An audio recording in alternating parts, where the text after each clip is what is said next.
Seluruh jemaat yang terkasih dalam Tuhan Yesus Kristus, diharapkan semuanya masuk ke dalam gedung gereja Amangina.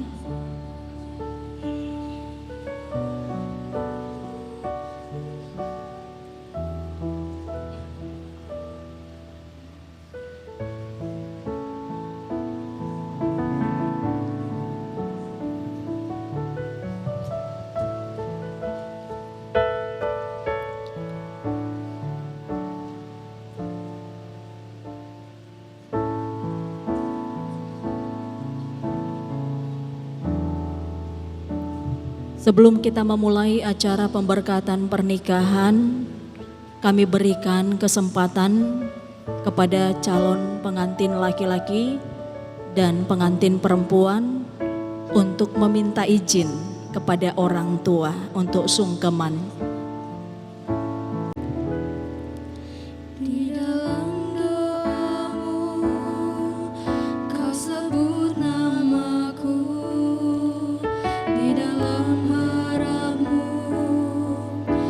Sebut namaku di dalam segala hal,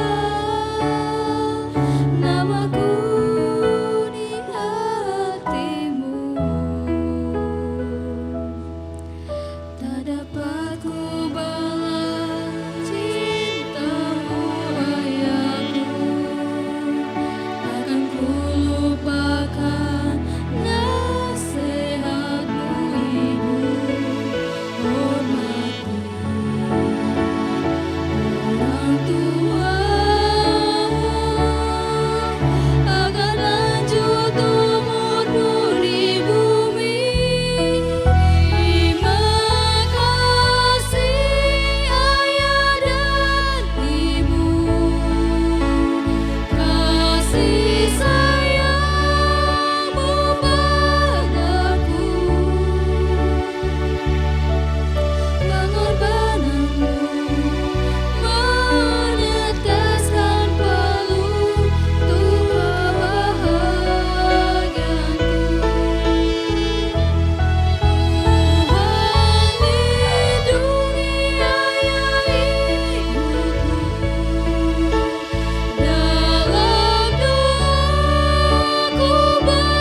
Kita mulai acara pemberkatan pernikahan David L. Tom Nainggolan, SSTP, MSP, dengan Viola Elvina Sitohang, AMD Bisnis. Kita memuji Tuhan, kita bernyanyi dari Kidung Jemaat nomor 18 ayat 1 dan 2.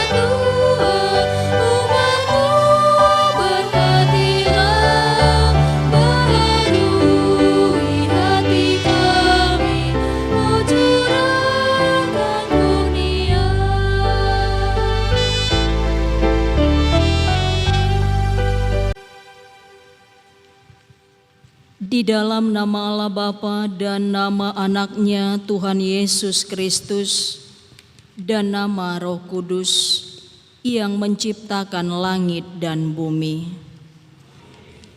Berbahagialah orang yang takut akan Tuhan, yang hidup menurut jalan yang ditunjukkannya.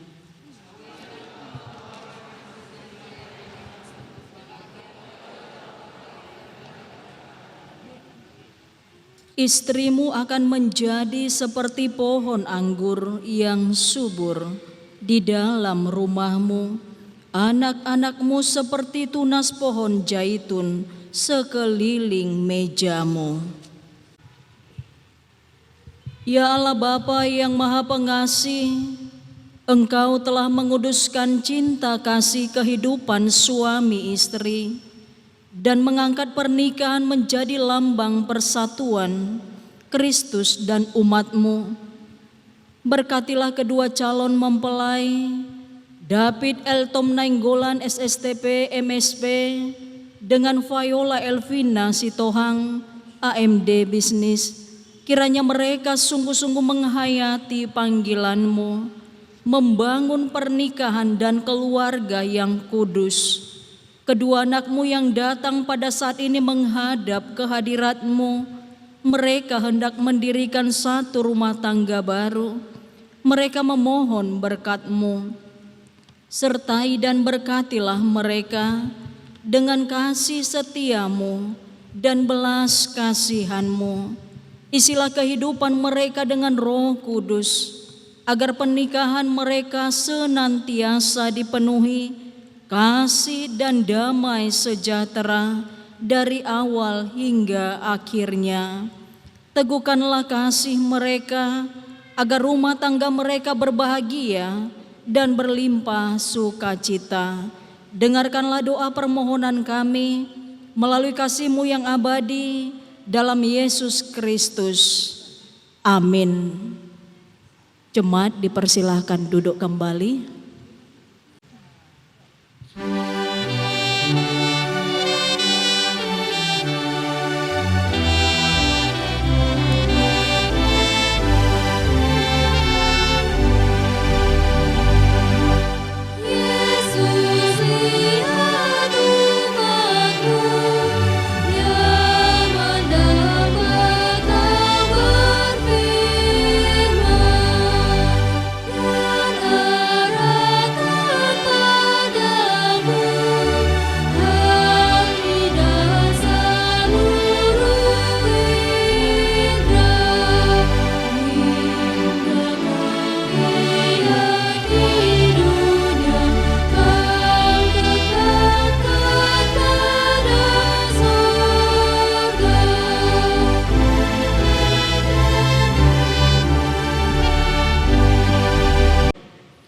Salam.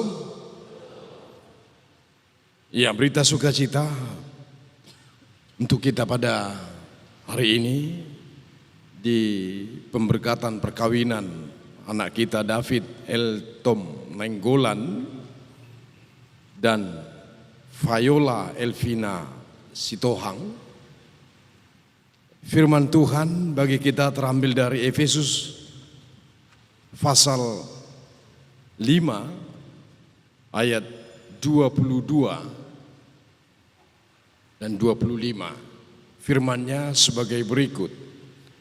Hai istri, tunduklah kepada suamimu seperti kepada Tuhan. Hai suami, kasihilah istrimu sebagaimana Kristus telah mengasihi jemaat dan telah menyerahkan dirinya baginya. Demikian firman Tuhan. Bapak Ibu yang terkasih dalam Tuhan Yesus Kristus, misi suami istri untuk hidup bersama,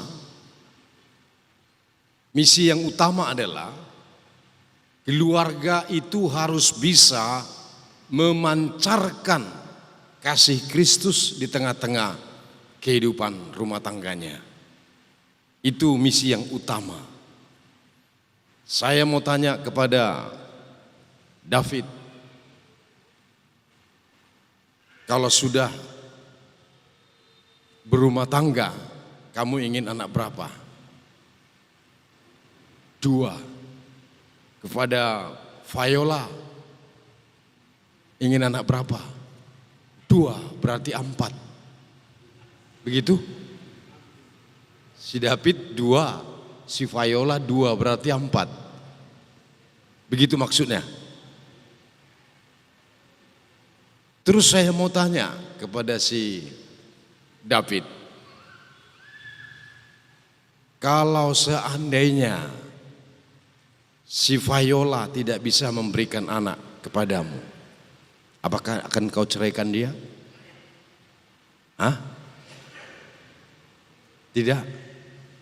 Terus Viola, dia tidak bisa memberikan anak, akan kau ceraikan dia? Tidak. Itu kan seandainya. Itulah kasih yang unconditional love, kasih tanpa syarat. Kalau kasih dipersyaratkan itu bukan kasih. Sekarang saya mau tanya, adakah kasih itu tinggal di antara kita? Adakah di antara kita yang Anda benci di sini sekarang? Ada? Coba lihat dia sekarang. Siapa yang Anda benci di sini, coba lihat dia sekarang. Berarti semua benci saya kan? Semua lihat saya. Tapi sebenarnya itulah kasih yang tanpa syarat. Kalau seandainya ada perkataan mengatakan, dulu saya mengasihi dia, tapi sekarang saya sangat membenci dia. Sebenarnya dulu itu yang dikatakannya bukan kasih, karena kasih tidak bisa berubah. Kasih adalah kebaikan yang tidak bisa dipatahkan oleh apapun dan siapapun. Itulah kasih Kristus yang dinyatakan kepada kita, anak-anaknya. Nah, untuk hubungan suami istri dikatakan seperti ini. Hai istri, tunduklah kepada suamimu. Apa kata suami istri? Monggo tunduk-tunduk begitu? Hai istri, tunduklah kepada suamimu. Apakah setiap pagi istri harus mengatakan selamat pagi Pi, selamat pagi Pak, nunduk-nunduk begitu? Tidak. Tunduk artinya istri harus bisa menempatkan diri bahwa dia adalah di bawah suami. Karena suami kan kepala. Nah, logikanya begini, kalau seandainya suami kepala, sementara istri ada di bawah kepala, kira-kira apa itu yang ada di bawah kepala? Leher kan? Leher. Kalau di bahasa aslinya istri itu ezer, penolong, penopang.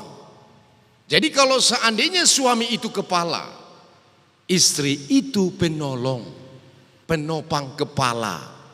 Dapatkah kepala berbuat suatu tanpa leher? Tanpa leher tidak dapat.